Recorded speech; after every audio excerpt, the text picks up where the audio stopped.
Bonjour à toutes et à tous, bienvenue sur Grand Lille TV, il est tout juste 7h30, on est en direct et en continu, c'est la matinée de l'info en ce mercredi 15 mai.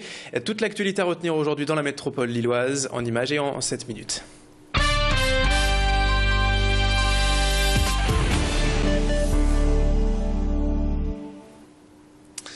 Et avant de partir à Sequedin où nos reporters sont en direct ce matin pour évoquer le blocage de la prison, on fait le point tout d'abord sur cette grève historique à Transpol et la paralysie complète du réseau des transports en commun hier durant toute la journée.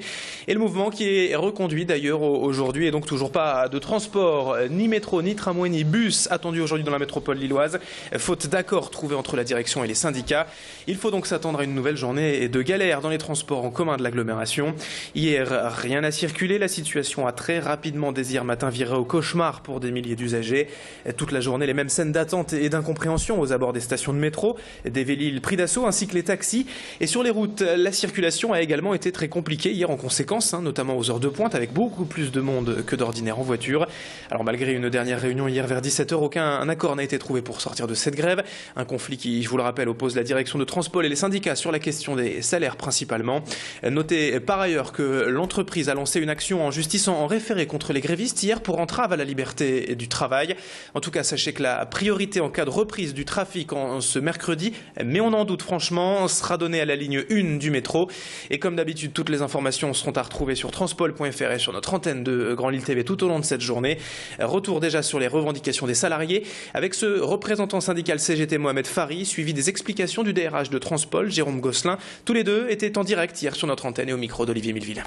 La direction a décidé de faire payer aux salariés ces déficits. Donc d'une façon ou d'une autre, elle va par tous les moyens, et ce qu'on expliquait aussi à travers les réorganisations, les requalifications de coefficients des agents de maîtrise et le fait de ne pas vouloir augmenter au moins au niveau de l'inflation la valeur du point 100 ici à Transpol, prouve que la direction a délibérément accepté de garder la masse salariale au niveau actuel, ce qui veut dire que pour cette année, pour les années à venir, les salariés, au moins sur leur salaire, ne pourront pas prétendre à des augmentations. Hier matin, nous avons proposé 1,2%, ce qui correspond globalement à la prévision d'inflation, même si ces chiffres sont parfois remis en cause et discutés, mais globalement 1,2%, plus une action concernant la prise en charge par l'employeur d'une augmentation des cotisations salariales liées à la prévoyance, qui est un équivalent de 0,2. Aujourd'hui, nous sommes confrontés aussi à une réalité économique qui fait que Transpol perd de l'argent, a perdu de l'argent en 2012, en perdra malheureusement encore en 2013.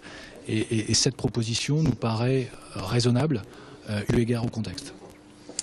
7h33 ce matin sur Grand Lille TV et en direct on va tout de suite retrouver ce matin depuis la prison de Sequedin nos journalistes Adélaïde Bollard et Olivier Milleville pour faire un point sur une autre action sociale prévue aujourd'hui. Ce n'est pas une première, celle des surveillants pénitentiaires à Sequedin. Nouveau blocage de la maison d'arrêt annoncé ce matin.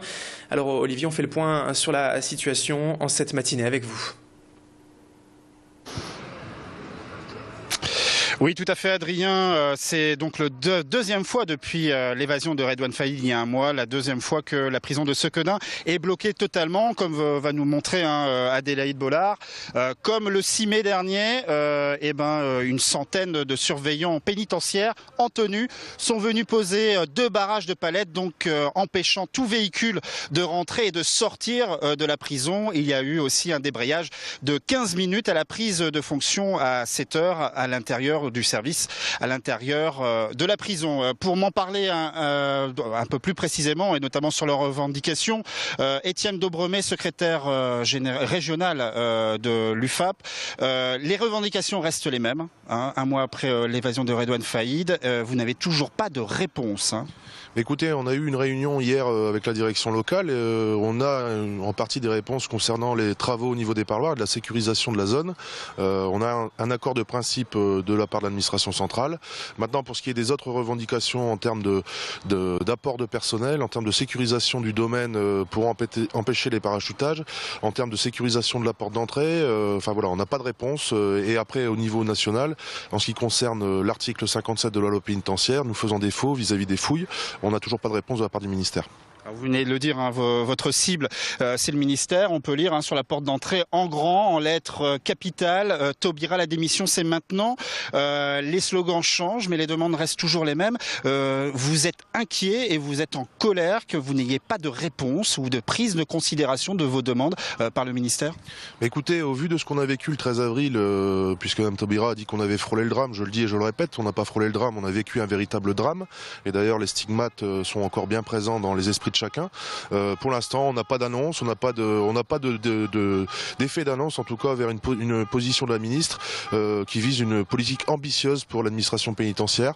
On aimerait être entendu et au-delà d'être entendu, on aimerait qu'il y ait des gestes forts qui soient faits de la part du ministère.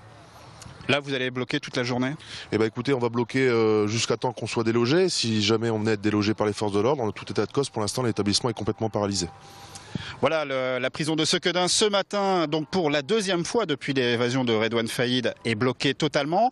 Pas d'entrée de véhicule, pas de sortie, personne ne rentre, personne ne sort. Les parloirs sont suspendus, des parloirs suspendus qui risquent donc de provoquer le délogement de ces surveillants par une compagnie de CRS annoncée de sources toujours syndicales, de 4 compagnies de CRS qui devraient être là d'ici 8 heures à l'arrivée des familles pour les parloirs prévus à 8h30. Merci Olivier Milleville en direct donc de la prison de Sequedin ce matin en compagnie d'Adélaïde Bollard. On ne manquera pas de faire un point complet tout au long de cette matinée sur cette situation. En attendant 7h36, rendez-vous avec la météo et l'infotrafic dans un instant.